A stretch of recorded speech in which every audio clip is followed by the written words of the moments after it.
Well, good morning to everybody in Delaware.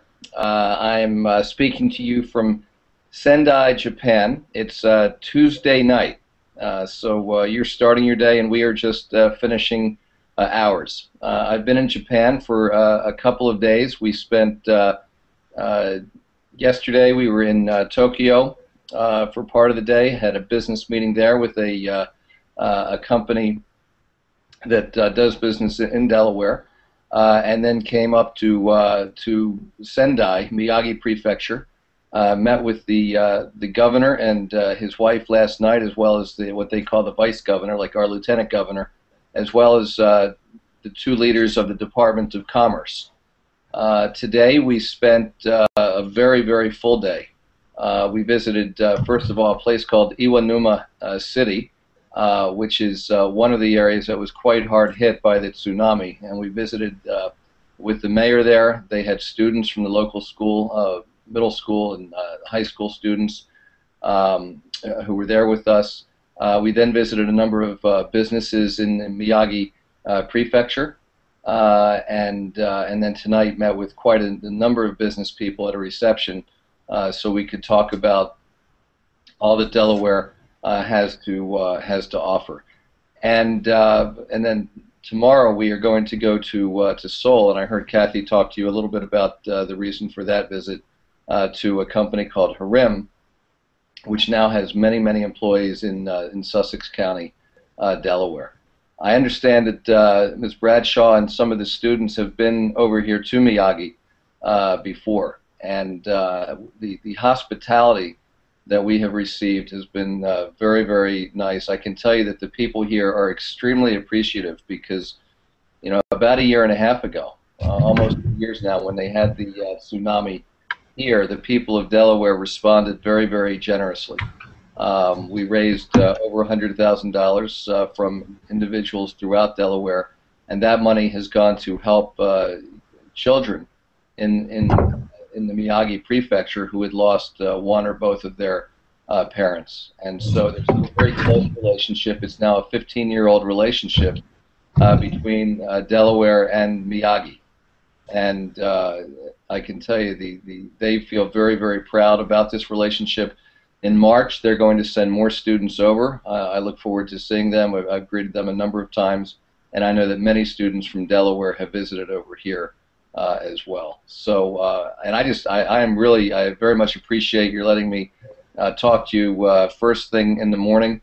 I'm delighted that many of you are studying Japanese. I think it's so very important that Americans be able to speak a language other than English, or preferably languages. And some of you may know that we just started this year for much younger students.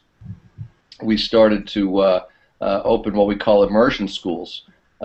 This year we have 3 schools where students, kindergarten and first graders, are spending half their school day learning in either Spanish or Chinese. We're going to open a number of additional programs next year, and we'll grow it from there. And I think it's very important because I can tell you, in terms of doing business in the world today, the ability to speak a language in addition to English will be very valuable. And so I think it's great that you're studying Japanese, which I imagine is quite a difficult language to learn.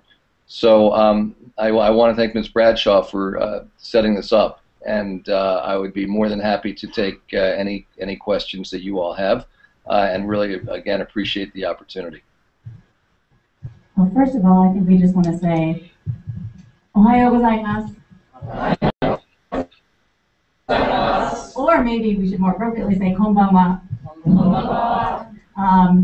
And we're so thankful to have this opportunity to hang out with you on Google. And these are kids from my Japanese 3, 4, and 5 classes here at Appoquinimink High School. And we do have some questions prepared for you. And so I think I'm just going to get started with that. And the first person is Xiaoxing right here.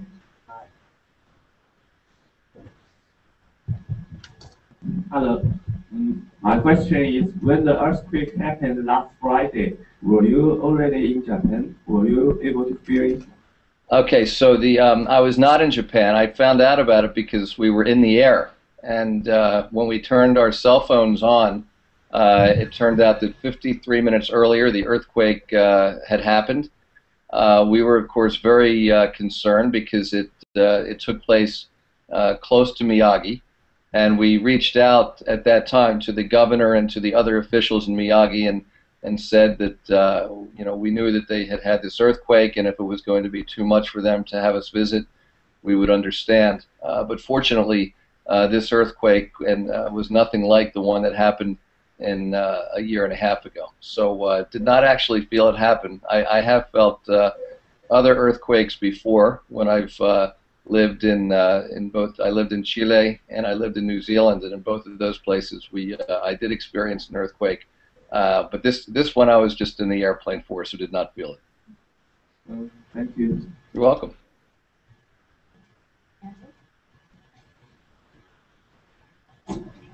Hello, sir. Did last Friday's earthquake cause any further damage to the areas that have been hard hit before?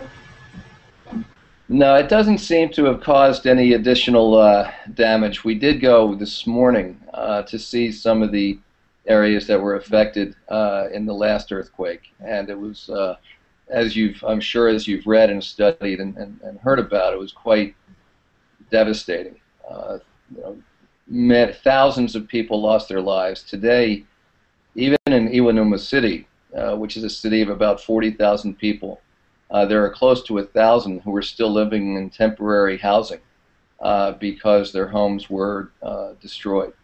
We saw an area today where there had been 100 homes and nothing was left but the foundation of the home, of the homes. And so significant devastation, but I have to say I've been impressed by how people have come together and how the rebuilding is going on. And even one of the officials today from that city who met with us and talked with us a little bit, he, I think, is also living in temporary housing because his own home was destroyed. So they still have a lot of work to do, but they're making progress. Excuse me.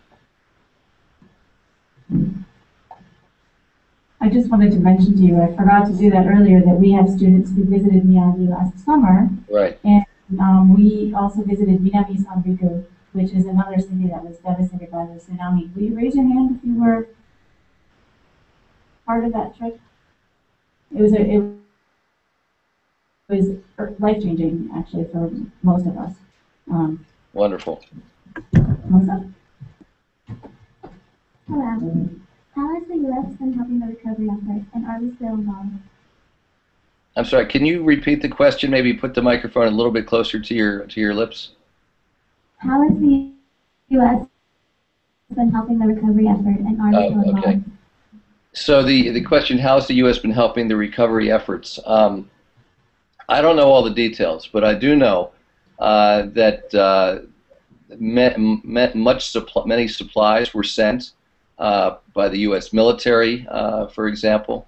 There was a lot of generosity from the American people, as I mentioned specifically, the people of Delaware, and the Air Force, especially, I think, transferred a lot of supplies, items, and the like to Japan. The people here are very appreciative for the support that they got from Delaware and from across the country. And I think it does, you know, it shows you the importance at these times of tragedy, of us helping our partners. And I really do believe that as a result of the support that the people of Delaware showed then, the ties between Miyagi and Delaware will be strong for a long time to come.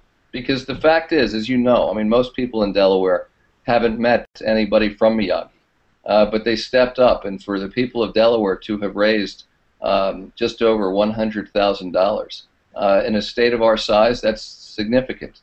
And the leadership here in Miyagi understands that, and they're just extremely grateful for that support. And you can feel it. And they talk to me about the visits by the Delaware students to Miyagi and by the Miyagi students to Delaware, and they're very grateful that we have this opportunity to do these exchanges. And I think especially when people of your ages have the opportunity to go, to see for yourself, to hopefully develop some friendships that can last a lifetime.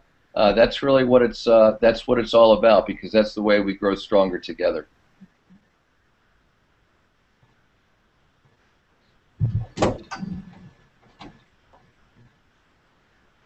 How has the fishing industry of coastal towns and cities recovered since we visited there this summer? Yeah, very good question. I'm sorry. Good question. Was that the whole question about the fishing industry? Well, when we visited Minami-Sanriku, the industry had partially recovered by then, but some harvests, such as octopus and oysters, we weren't able to eat any. Were you able to eat any on your trip there? I think the industry is getting stronger. In fact, today, one of the businesses that we visited is a company that makes fish paste cakes. That's what they call them. And they take fish, and the best word is they mince them, or they pulverize them, and they then bake them. And typically they bake them into a shape. They have a mold that looks like a bamboo leaf. Although they said actually 60% of the fish that they use comes from Alaska, because that's they use the Alaskan cod, and that's the highest quality fish. But it's a very good question, because the fishing industry is so important here in Miyagi, and my sense is it's getting better. Although still some of the infrastructure that was necessary for that industry, it's not yet all rebuilt. So. I think the industry, it sounds like, is getting better, but it's not yet back as far as they'd like it to be. Thank you. You're welcome.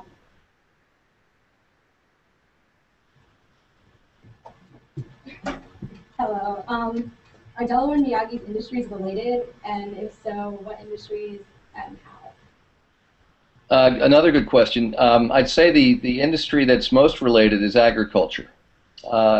Delaware has a very strong agriculture industry, particularly from where you all are to the south, south of the canal all the way, especially in Kent and Sussex counties.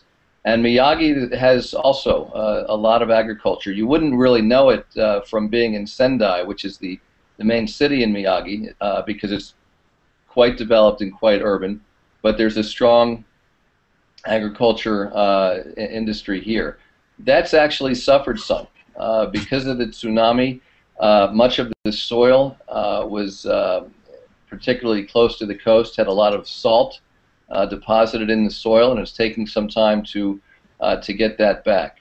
But other industries here, there are some similarities. We visited another company today that polishes like microchips that use in cell phones or computers or many other kinds of materials. We actually have a business in Delaware, in Newark, that's in the same area. There's a growing electronics business here as well as IT. So it's some similar businesses, some very different businesses. But there's a fair degree of overlap, which is really not surprising.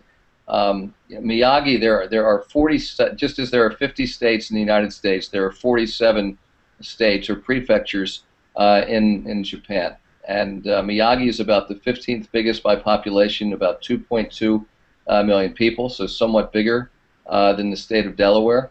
The economy here is doing okay. The unemployment rate in Japan is about 5%, which is better than it is in the United States. It's lower than it is in the United States.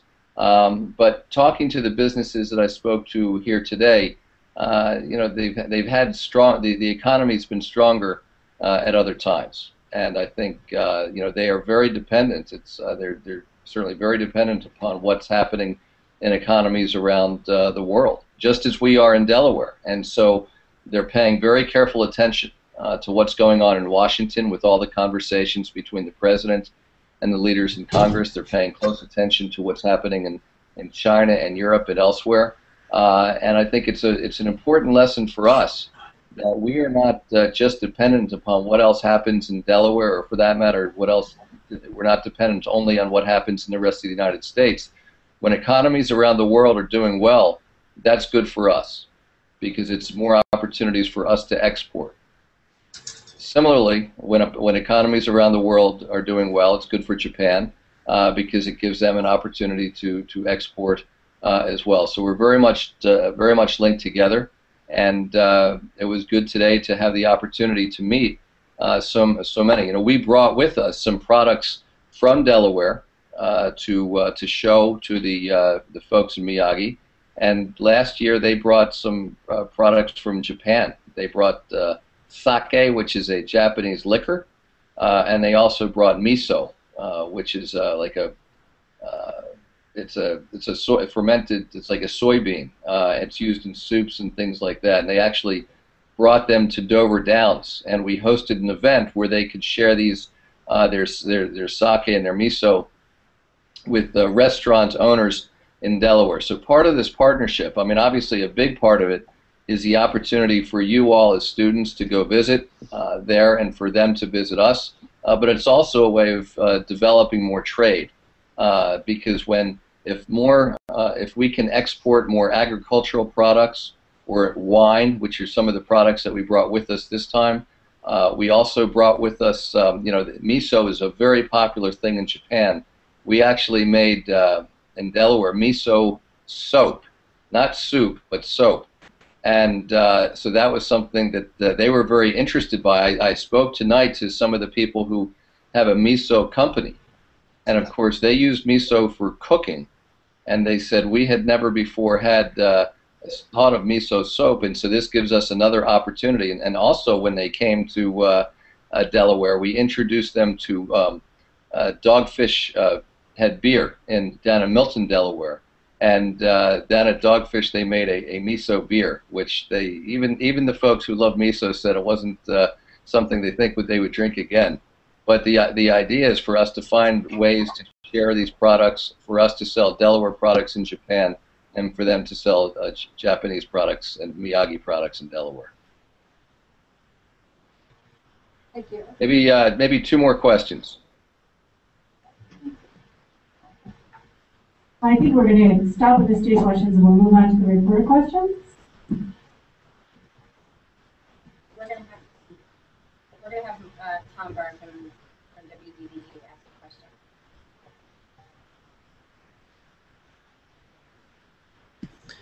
Yeah, Governor, just curious how the business side of the trip is going, and is there kind of a general theme of what you're hearing from business officials when you talk to them over there in Japan?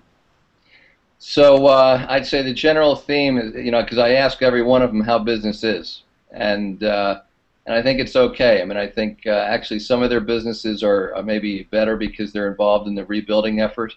Many of these businesses, you know, are somewhat Japan focused and are interested in pursuing opportunities to do more business in the U.S. And I brought with me Ed Key, who's our Secretary of Agriculture here, to help see if there are any opportunities to you know, sell more Delaware products over here. So those conversations, I mean, a lot of these are introductory in nature. We had a meeting yesterday in Tokyo with a business that already does business in Delaware, has employees in Delaware, and that was a positive meeting. And then, as Kathy Rossi said at the beginning, we're going to Korea tomorrow to talk to Harim, which has you know, many hundreds of employees in southern Delaware. So I think, you know, this is, you know, we're in an economy now where we have to take every opportunity that we can possibly find to figure out, you know, a way to put more people to work in our state and make sure that more customers around the world know about Delaware businesses. And that's a big purpose of why we go. The visit to Miyagi was really more about the 15-year anniversary. But while we're here, we're taking the advantage to meet with some local businesses to let them know about Delaware, encouraging them to come to Delaware to meet with our business people and to create those kinds of ties. And you know, the major conversation with all these businesses is to let them know about what a great place Delaware is to do business. It's you know, we're very accessible, we're responsive, it's easy to do business, and obviously would love to find those opportunities. But I think particularly for the smaller businesses in a place like Miyagi, it's say, okay, how do we promote exports for Delaware companies over here? Maybe one more. Hi, Kevin. This is Nicole DeVos from the News Journal.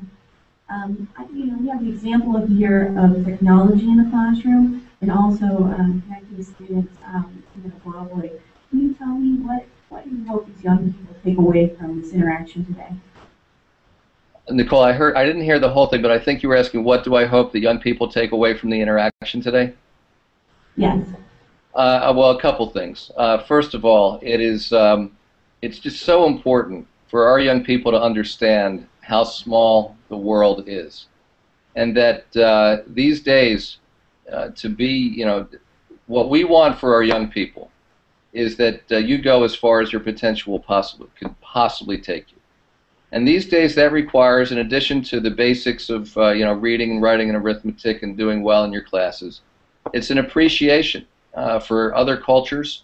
It's an appreciation that we are all dependent upon each other, because there's a reasonable chance that one day you may have a leg up in terms of getting a job because perhaps it's a Japanese company that's doing business in Delaware or wherever you may be living at the time. And so, that's a part of it. The other piece is just with these technologies, the way we do business has fundamentally changed. And so many companies around the world these days, it's not that it's no longer that you go in at 9 and you leave at 5 and then you come in the next day at 9 and you pick up where you left off. These days, because of these technologies, because the education level around the world is getting so much higher, what may happen is you may come in at 9 and leave at 5, and then somebody in Asia comes in and they start their work, and then they leave, and then somebody in Europe picks up. And so this ability to work together using these technologies, preferably in multiple languages, and then of course relying significantly on science, technology, engineering, and math, because that's so critical to so many of these skills, but also communication skills. This is how work gets done. And when you all are applying to college and jobs, I'm hoping that what you take away from this is an appreciation that around the world there are many people who are interested in similar opportunities. And sometimes they may be competitors, but sometimes they may be collaborators. And the more familiar you are with these tools, the more you take advantage. It would be wonderful, I think, if you could have friends in Japan that you can Skype with. And maybe you have to do it at strange times. It has to be early in the morning in Delaware and late at night here. But what an opportunity for you on a one-on-one or one-on-a-couple basis to practice your Japanese while they practice their English. And these are opportunities that my generation never had. And so I think it's wonderful there at Appoquinimink that you're taking advantage of it. I also want to say I think it's wonderful that the Appoquinimink School District is such a leader in terms of language education. You all are fortunate. I think there are only a handful of schools in Delaware where you can study Japanese. And it's really a great investment by the district in your future, and we look forward to more districts making the same choice so that more of you can have these kinds of language skills. But I really appreciate your letting me come to into your classroom so early in the morning. The good news for me is I get to go to bed soon while you're working hard all day, but when you're going to bed, I'm going to be awake and I'll be working again. So great to see all of you. I want to thank Kathy and Kelly from my office for setting up. Ms. Bradshaw, thank you for doing this. And students, maybe we can set up, Kathy, a visit for me in person when I get back, and we can have a more in-depth conversation with the students there at Appo. Thank you so much. Let's say thank you together. Say no. Arigato gozaimasu. Arigato to you too. Thank you. All right. Sayonara. Sayonara.